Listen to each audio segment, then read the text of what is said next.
The only thing that I can really add to, I think, what all of you have been writing about for the last 3 months, what has been said, by our coaches, especially Eric, and by our players, the feeling of a team sort of making itself while you're trying to make a team, sometimes can be a little bit conflicted for me, because of what we have to do, this summer.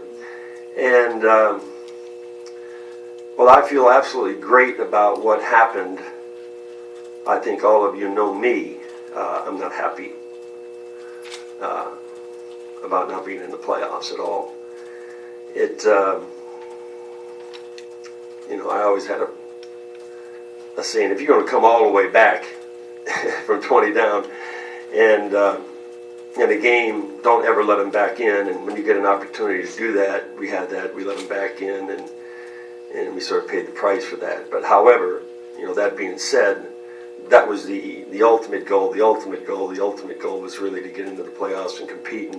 And I think from what we've seen already, in the playoffs, that this particular team, which made itself, through, I think, incredible coaching and leadership by Spo and his staff, also the leadership on the court by the players and coming together, it was a disappointment.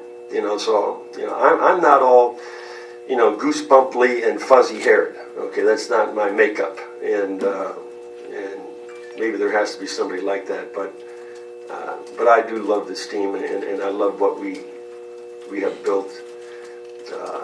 I think last year in free agency, when we signed, I think, the 5 guys,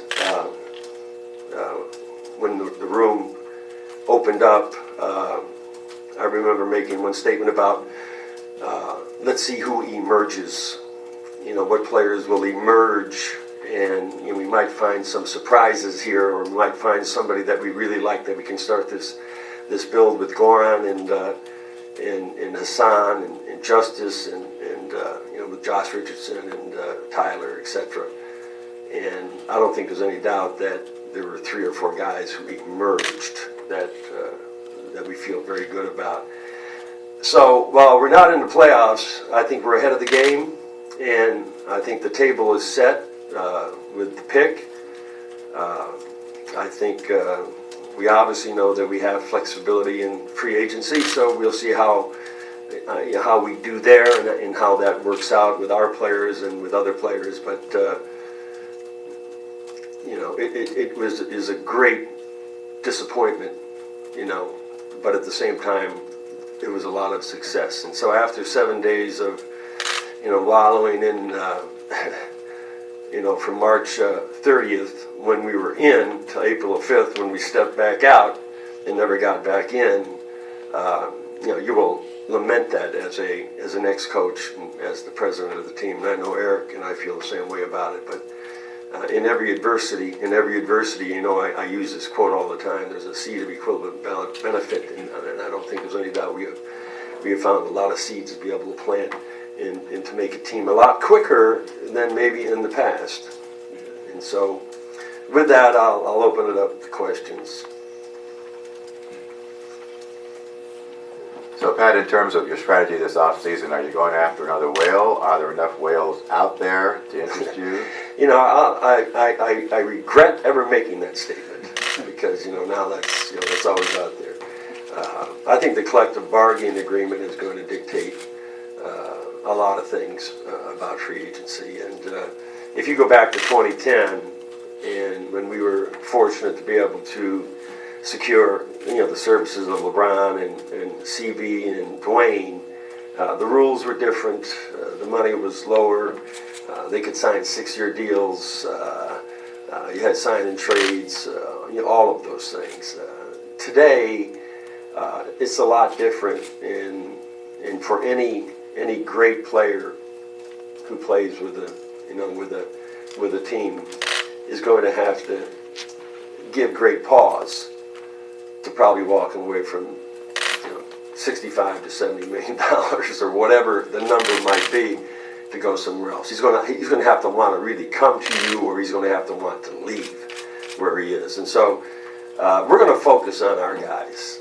We're going to really focus on this group of guys, and we have found out something about 3 of these guys that that I felt last year that they had something, but they never were given the platform. And I think Eric gave them the platform, and then over the course of time, you could see what a player, who at times had high expectations, could really do and perform and produce, and we liked what we saw. So I think first things first are to really focus in on our team, and we'll always observe what's going on in free agency. We do have that flexibility. And I think as long as you have that flexibility and you have a draft pick and you have a lot of players on your team that you like, then I think you're in a good position to move forward.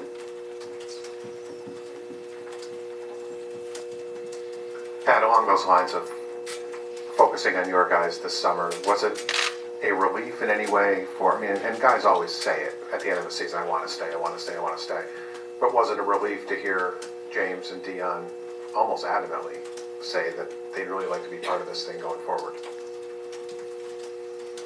Well, I think they felt like the first time that I ever got to the Los Angeles Lakers in 1970, when I realized what a world-class organization that was, even though they lost 6 straight times to the Celtics, in the 60s. But, when I walked into my first practice at Loyola Marymount, Jerry West came up and put his arm around me and shook my hand and said, "Welcome to this team. You're going to really help us." I like melted. But I think they like it here.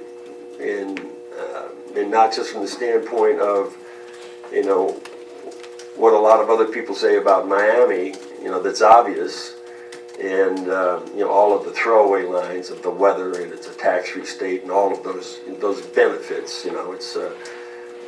It's a vibrant city to live in, and but I think they're talking a lot more about the support they got from the people who can improve their games and maybe even their lives. And so I think both James and Dion, were speaking to that. They were speaking to the discipline and the dedication, really, of 8, 9, 10 people, that work for Spo in that locker room. And I mean this literally, that we're there from 24/7, 365 if they wanted them. And they took advantage of that. So I give James credit. I give Wayne Ellington credit. I give Dion Waiters credit. I give Willie Reed credit. I give Luke Babbitt. Any of them. That came here, and give them the credit because they took advantage of something that a lot of players sometimes wouldn't. They'd do it half-assed, or they do it all the way. These guys went all the way, and I was so impressed and proud of them. And then they saw the results of that. So we moved it up from best condition to world class, and I think world class is what it's about. If you don't want to be a world class athlete, then what are you doing? You're wasting your time. All you're doing is making money and probably having a shorter career and being very frustrated. So in order to get the best out of yourself, you got to get to this point first, and then let the coaches take care of the development part of it, and then let the head coach take care of how he sees you as a world-class athlete, developing your skills. And now I can plug him into, what James Johnson showed was another playmaker, a guy that can do a lot more than anybody ever thought he could do, and he can get better. My conversation with him the other day is that there's another level for you efficiency-wise, at the end of the game. If somebody's going to put the ball in your hands at the end of the game and they want you to be, that player, then there's another level. And he knows exactly what I'm talking about. So I'm proud of these guys. I really am. I'm happy that they're here. And I'm happy that at the end of the day last summer we were able to sign them quickly, and so we got, 6 players that we were able to get into the team under the umbrella, at the time that we needed them. Pat, you've never just been about making the playoffs, you've been about winning championships. Right. And if, as the summer turns out, you use most of your cap space to retain your current team, maybe you have a little money left over for a decent player, you have Winslow back, you have a pick probably at 14, is that enough in your mind to compete for a championship? Well, if you're looking at Golden State and you're looking at, well, Cleveland, defending world champions, and you're looking at Golden State, probably those teams, and Houston and San Antonio, the top 4 teams in the league.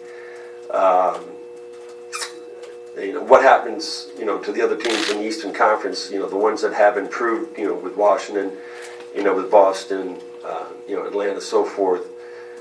Yes, I mean, you have to say to yourself, I want to get there as quickly as we can and contend. And so you've got to be honest with yourself and say, even if you brought all of these guys back with the 14th pick and some kind of room exception veteran player that's a good player, can you beat those teams? Can you? And you'll never know unless you get there. So, I think we should start scheduling exhibition games with all the teams out in the West Coast just to find out if we can compete against them, But that's what our goal is, and I think the fans here in Miami, appreciate, I think, what we do, but they also appreciate the fact that we want to bring more quicker, to the table, and I want to play for that. That's what we want to compete for. So that's what it's always been about, and that's what it'll be about. I don't know how this summer is going to work out. You don't have to go, as Jim was talking about, whale hunting.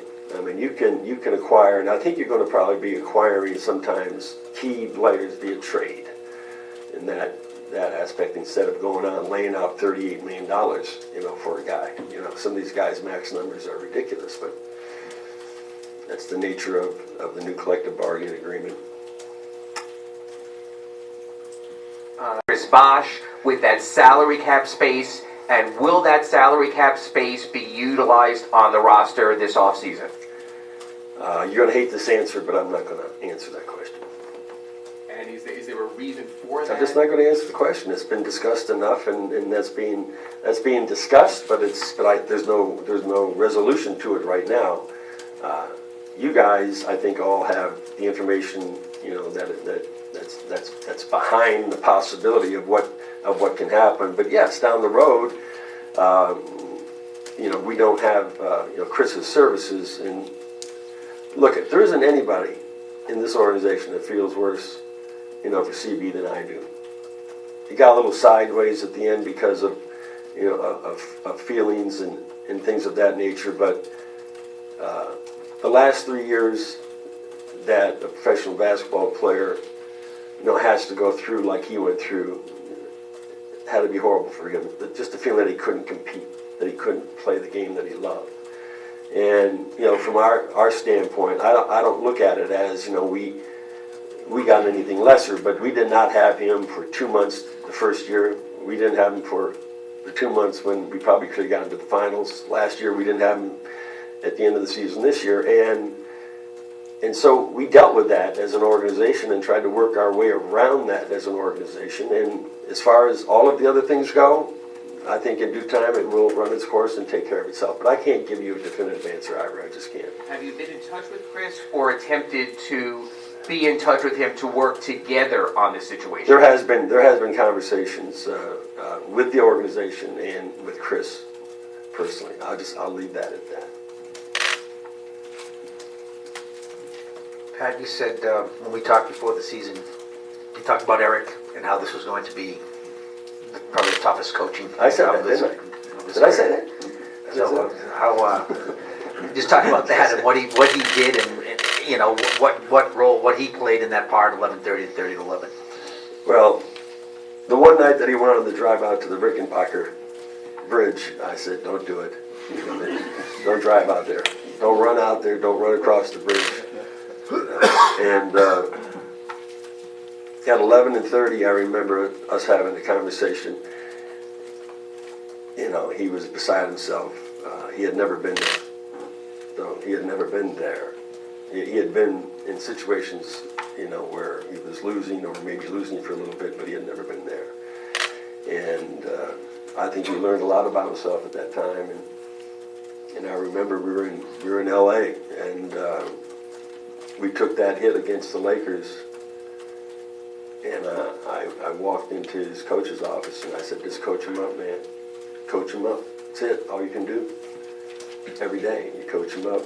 Whether you're playing for a title or you're trying to get out of a hole, you got to coach him up. You can't change. And that's what he did. He coached the hell out of him. And I think a lot of the things that he was trying to do and experimenting with from training camp that bled into preseason, and that went into the regular season where he had to change some offensive concepts.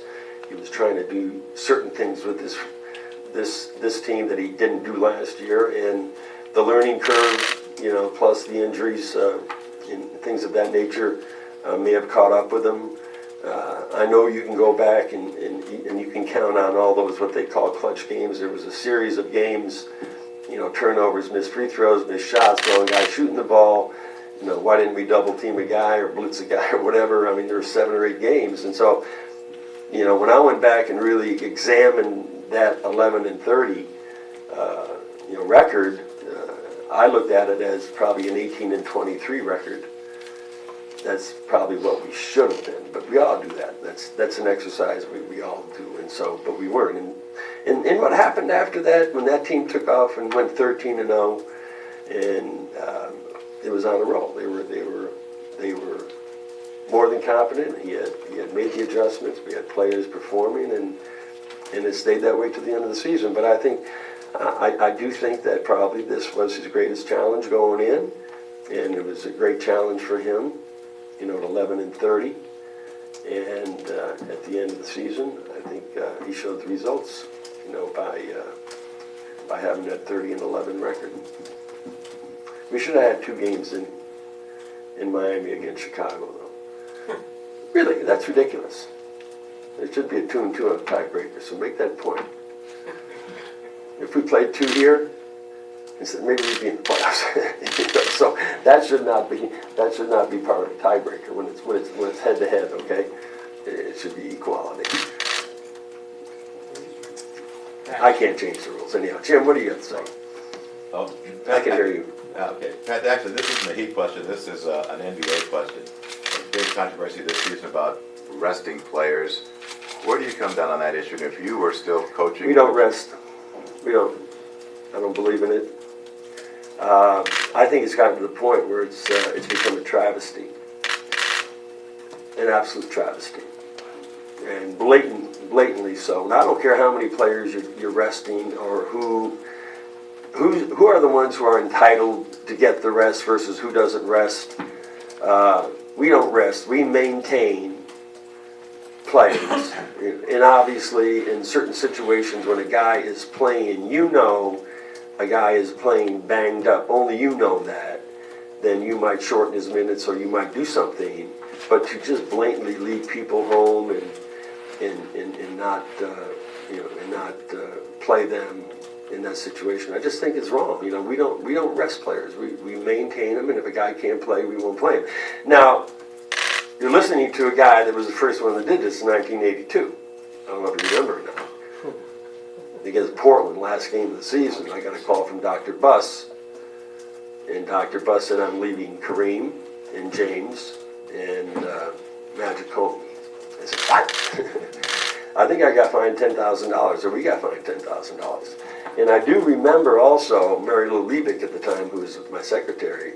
Within the next week, there had to be 500 envelopes from Portland, manila envelopes with their season tickets, demanding their money back from me. So this goes back a long time, but not to the state that it is today. And so I think Adam Silver has. You got to do something about it. The owners have to do something about it, and let's just put a little bit more integrity into the whole concept of rest. Eric was at that game. He probably sent the ticket back to me also, wasn't he? He was at that game. He was at the game. He was upset that he didn't get to see those guys. Isn't that something? He was at that game. He said he was Yeah, at that just last game. 37. I remember that. God. It's a long time ago. Pat, coming off that West Coast swing you referred to, the team was 1-6, and in the practice before that 13-game winning streak, Eric said he saw good signs coming off that 1-6 road trip that made you 11-30. Did you see similar signs, and was there a time during maybe that streak when you saw this team He's turn the too corner? close to it. You know, he's a lot closer to it than I am. So he sees the signs, as do, you know, his coaches, and I'm not that close to it. I'm close to it, but I'm not that close to it. I mean, I can sit and talk with him about it and watch it on television or watch games or go to practices and stuff. But he's a coach that has learned about everything. In the 9 years that he's been a head coach, he's been through everything, and so he's experienced it all. And I think he has a reservoir of knowledge about all things that happen when you're a head coach. And I think he brings those things up. But what happens, and you get away from the numbers, has nothing to do with analytics. It has to do with your feeling as a head coach about your players and who they are as men, how they react, how they come into practice, how they walk, their body language, are they tucking their shirts in, are they being defiant? You know, are they being affably defiant, or are they being cancerously defiant? I mean, there's a lot of things that go on, you know, in a relationship with a head coach and, you know, and a team, especially at 11-30. And so, you know, I mean, coach them up is just a word. He knows exactly what I was talking about, and he went to work. And so, you know, Eric, as you know, I think is one of the best coaches in the league. He's young, he's vibrant, he communicates with these guys, he knows them extremely well, and he's measured. Unlike me, he's measured. You know, and he's measured with the message, and he stays on line with the message. And I think players respond to the consistent message better than somebody who may go offline every now and then. And so there's always those moments that he does go offline, but they're measured, and I think that's the way it has to be. You know, last night, you know, or 2 days ago, and just, you know, now I was proud of what Dave Fisdale did. You know, as being a former coach here, I simply was. I don't care what anybody thinks. I think he went in and fought for his players, fought for his city. I think everything he had to say had truth to it, you know, real truth to it, and he took a hit for it. And every now and then, you know, that comes out too, and that comes out of Eric, you know, and that's what a coach feels at that time. And so I'm glad he's got some Heat DNA in him from that standpoint. But Eric is very measured. His message is great. I think the players don't get confused by the message, and he's very direct with them, and he's very direct with you guys night in and night out. You know, so yeah, you guys should be, you know, I don't know what you think. You should be proud to have him in front of you every night talking to you, because he doesn't BS you, and he doesn't give you anything else either. So that's a perfect coach. That player maybe that you guys finally wanted to see, in your eyes, is he there, is Hassan, where you wanted him to be at the end of the season? Yes. But there's so much more we need from him. For us to beat Golden State or the world champions up, you know, in Ohio, or any other team that's going to be a world champion, we're going to need to have a championship center. I think he has the capability of being that. I do think that now we know him across the board in every aspect, and he also understands his responsibilities.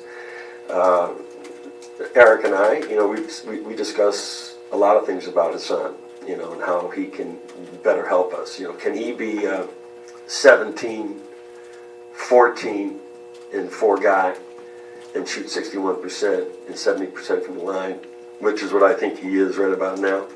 Or can he be a 25 and 17 and 6 player? You know, and I think he can be that. But you have to carve out something more for him offensively. So once you feed him that, you know, he may be able to go there. And so, but you've got to put him in that position to see if he can do that. I think he has the ability to put up bigger numbers. Will those bigger numbers equal wins? And that's what we have to get out of him. We have to get that kind of performance out of him. We have to get those 30 and 20 and 10 nights out of him 5 times a year, and you have to get them on those nights that we played big games. But I think he has the ability, and I'm proud of him. I'm glad that we made him a priority, last summer in signing him, and I think he's taken on that responsibility. An idea how much longer you still want to work for? You ask me that question every year. I don't know. All of these guys that wear these black shirts, except for Perez, Tim and I got into an argument the other day. He lost, but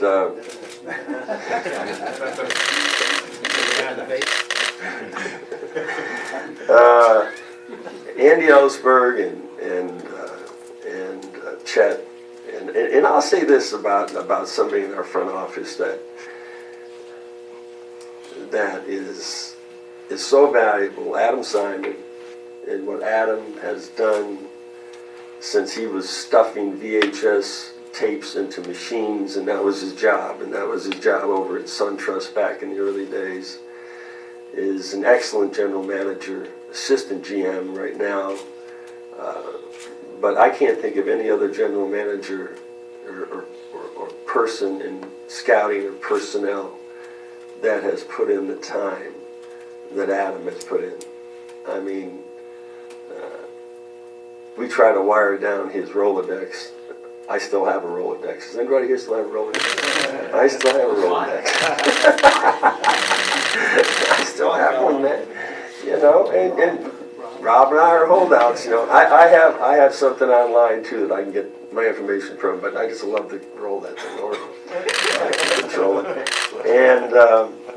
And so, Adam does a great job. Andy, Chet, Eric Amsler, Nick Harrison, all of these men. I don't need to be here. This thing could run by itself. I mean, not by itself, but would run with their leadership. But I think we've all been a good group over the last 22 years. We've all grown up together. So, I just want to have a great summer and come back and have a great team and try to win the championship, contend for championships. I do not like. I don't know how many more non-playoff years I could take, or I'd want to take, or I'm not so sure that if we had non-playoff years, I even deserve to be here. But we got a good group of guys, so I love this group of guys that we have to build this team from, and we're going to hopefully make the right selections. I hope that Dion and James and the rest of our free agents, like it here enough that we're going to be fair with them and they'll be fair with us. But we're in a whole new era now, different stage of free agency. Coach, wanted to ask you about Dion Wade. He was hurt early and hurt late, but in the segment that he played and started alongside, individually and from that backcourt collectively, that you liked or that you observed. Well, I don't know if there are two tougher-minded guards in the league than Goran and Dion. And Dion has this affable defiance, okay, which he and I talk about this all the time, which I like. You got to have that in a guy that wants to win games and take big shots. But the two of them, in how they play, they did complement each other because both are attackers. Dion can create off the dribble and create space and get to areas of the court where he can get up shots in late clock situations and stuff. He's going to become a better finisher, a higher percentage as a finisher because he goes to the rack all the time. I think he gets in the paint for 12 to 14 times a game, and he's kicking and everything. And I think he just realizes now what it takes to be a great player. At Cleveland, he had an opportunity to do certain things. I think he was hurt a couple of those years, and then at OKC, he was coming off the bench doing what they wanted him to do in short minutes, and here he played 30-plus minutes a game and got starters minutes and in the rhythm of being a starter. and you saw during those times that he could be efficient. And I think that's the one word that Coach was talking about all the time is that we just want to improve his efficiency. So, did the consistency in minutes and the work that he put on the court with the coaches, increased the efficiency, versus playing 17 minutes a game and then, having every now and then the opportunity to be the guy. So they worked well together, and we don't forget, what Tyler brings in. Tyler brings in another element of attack and attack and attack, and so we love our perimeter players, and we think Dion's more than a sample size of 46 games that challenge him to be that kind of a guard. I mean, the great guards in this league, he has the ability, to shoot over 40% from three. He has the ability to be maybe a 47 or 48% field goal percentage guy. If he ever gets over 50, look out. And what bothers me is he's not making 85% of his free throws. And so, this is all focus, and it's all training. It's all being more and more comfortable as he becomes more efficient. So he has that in him, and I think we saw enough of it. Plus, we like him, and we really like Dion. He's a good guy.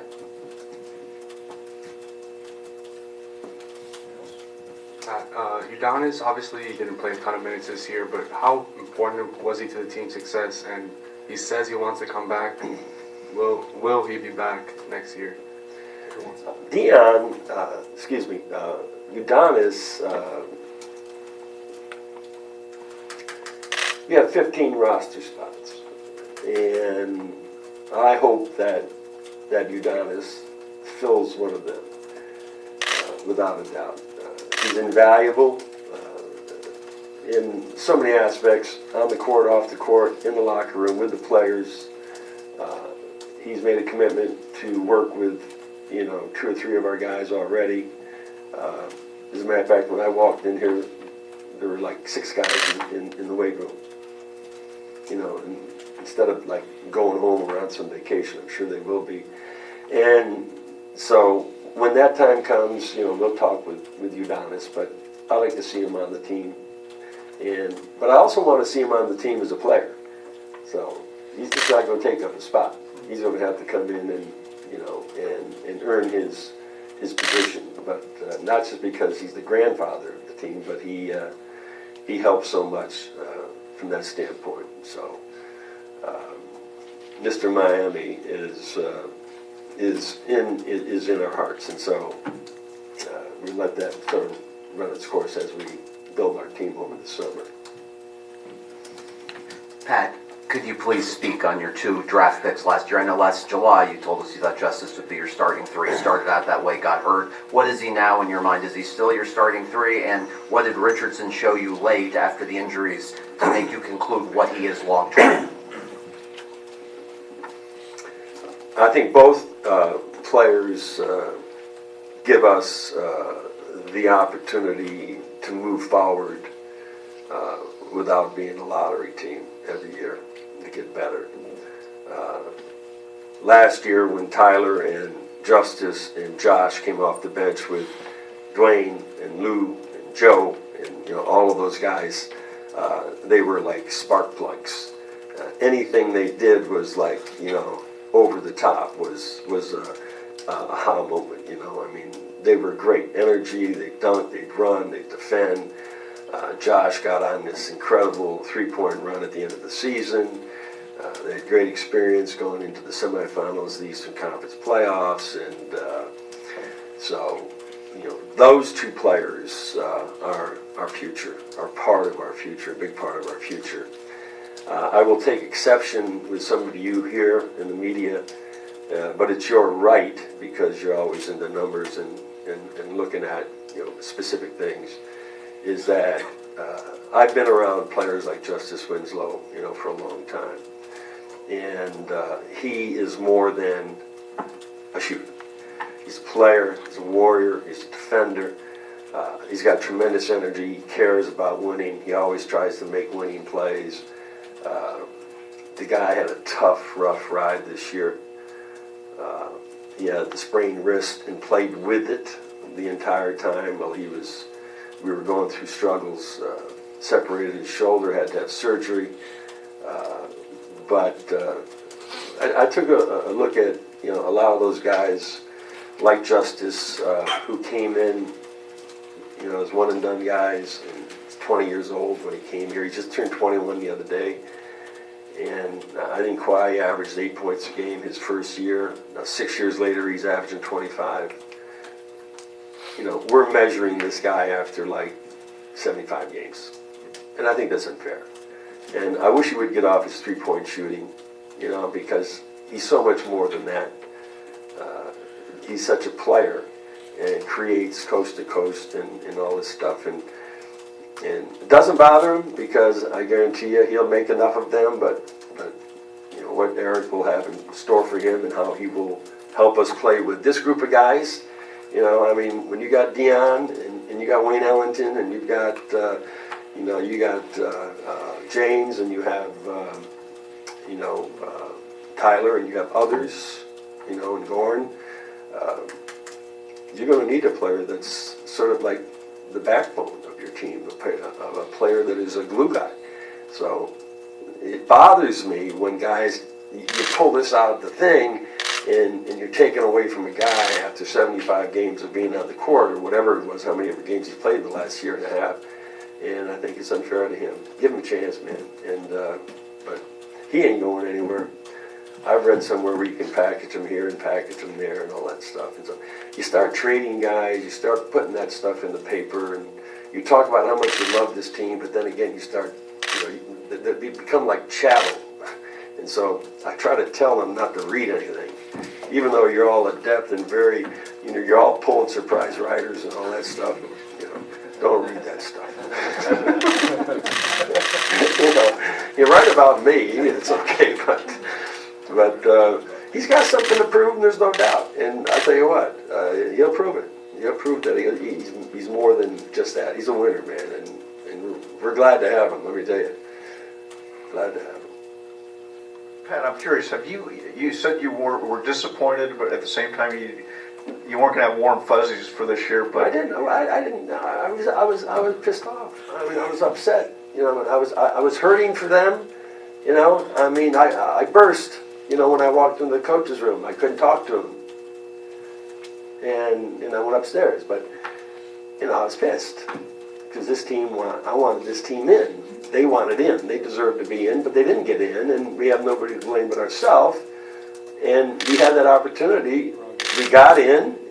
When you come all the way back and you get in, you can't get back out.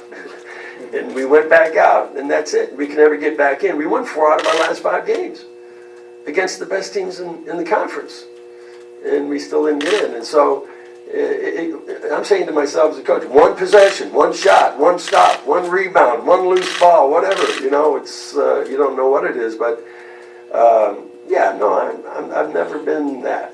You know, so as I said, goosebumply and fuzzy-haired. You know, I have that in me too. I think Donovan put something online the other night with me having bunny ears on. I was goosebumply and fuzzy-haired that night. Okay? But anyhow, I really care about the team. So much that I wanted them to experience this competition. This would be fun. This would have been fun, and not only would it be fun, you know, from that standpoint, Dave, it would have validated, really validated, all of the work that they put in. And I think their performances and their conditioning and all these challenges that each player, you know, put themselves through, that in itself validated that what they did was right, and maybe they're in the right organization. But getting in the playoffs, you know, to me would have been a big step forward, you know, for us. It's not a big step back. It stops the week of having fun. And the only other guy that was probably feeling the same way was Mike McCullough over on the marketing side, because he had all these T-shirts already, culture T-shirts all over the place and stuff. But you can't ever be satisfied, you know. You can take one if you want. It's not a setup. Warriors don't live in the past. The past is dead. Life is now, and the future is waiting. I've been carrying this card around with me, you know, for 20 years. On the back of this is absolute respect. And I give them away all the time to people, to players. A lot of my players have it. And, and people, friends, and so I ran out of them. So I printed up about 20 of them. If you want to take one, have one. It's not a column, by the way. It's sacrosanct, because if I see you in the street and I said, okay, let me see the card, you better have it in your wallet. Or you buy me a beer with Patron inside the beer. It's called the Boilermaker. What? Somebody said they got a lifetime card or something from you. Yeah. That player, what was that? Life, it's called the Gold Pass. I think it was Shaq. Yeah, I gave him a gold pass. And also, God bless him, to this day, Clarence Clemens got a gold pass. When he was living in West Palm Beach and wasn't on tour with Springsteen, he was always coming to the games, doing the national anthem, and I can remember him telling the story to people. He said, I got the gold pass, go to the arena. And the gold pass is simply, somebody who's in the same spirit that you are, and they love the games, they love the excitement, they're Miamians, and so we take care of them, try to take care of them as much as we can. Hell, we got half of the NBA working for the Heat. They're all former Heat players, so. Pat, back here, the way that the NBA has changed and your philosophy, you said you don't have as much patience maybe as Eric. How much of a grind is it to do it the way you guys are doing it now with the D-League, the way that you're using the D-League, and is it a change of philosophy with the organization, bringing your own guys up to like the big leagues? Well, I think the D-League is 2 years away from every team, mandatory that everybody will have a D-League team. This year we have the first year of two-way contracts, so we can actually have 17 players under contract, 2 players full-time on a D-League team with two-way contracts. So I believe in that immensely. And I can't wait for the day that every team has a minor league team within 100 miles from where they are as a real minor league team, because I think you're going to be able to develop players quicker and better, and they're yours, and they can't get poached from somebody else, and you'll have to make quicker decisions on it, but I think that would be something that I really believe in. I don't think it's a grind. The grind in the NBA is that, and I think, private air travel and all that stuff after games is ridiculous. It's absolutely ridiculous. I see Eric Reed nodding his head down here. Getting at 4 a.m. in the morning, half the time, and then, having a game the next night and having to prepare notes. We all go through it, and so it becomes a habit. And that's one of the reasons why. I stopped coaching, and I arrived, 5 a.m. in the morning, in 2003 or something like that, from a trip, and my wife had locked me out of the house. So I'm done with this shit. I'm done with having to open up the door for you at 5 a.m. every morning, but it's hard, I'd like to go back. Really, you go back. I don't ever remember feeling the fatigue when I was a player in the 70s when we flew commercial. We'd play the game. We'd all show up in the lobby bar. We'd have a burger and a beer and go to bed. Whatever it is, you get up at 7 a.m. You get on a plane. You get into town, 12 o'clock. You'd have lunch. You take a nap. You go play the game. You stay overnight. You got a day off in the city. You leave at 2 o'clock. I don't ever remember being that tired back then as a player. Maybe because I never played. Jerry and Gail and Wilt, they played 40 minutes a night, but something has to be done with all of this. We're doing all this study on REM and REMs and sleep patterns and everything like that. I don't know what the answer is, but it's getting harder and harder and harder. And I think all of this monotony and all of this boredom and this mundaneness that we see, and even on the faces of the players that are giving up playoff position because they'd rather have rest instead of work. I don't know. So somebody will come up with the perfect answer. Maybe there isn't one, but somebody will come up with it as the game continues to evolve. Yeah. Last question. Pat, back here. Given the team chemistry that was built, is there a particular point of view that you have going into the draft, and is there a position of need that you would look to address? Usually at this, we're in purgatory. Okay, so, and what I mean by that, either win a championship, you make the playoffs, you get the first pick in the draft. Everybody else is in purgatory. And that's where we are right now. It's sort of between heaven and hell. You know, if you're not a Christian, that between heaven and hell, that's where we are. But we like 12 through 20. And Chet and Adam and Eric and all of our scouts will have us fully prepared in the next month. We'll see players. We've already scheduled a time we're going to start bringing players in to work out. But I do believe that, you know, between 12 and 20 or 20 and 12, these players can flip-flop, and that there will be a very good player in the draft. So we'll probably take the best player depending on my feeling about free agency and who's going to stay and who's not going to stay. So,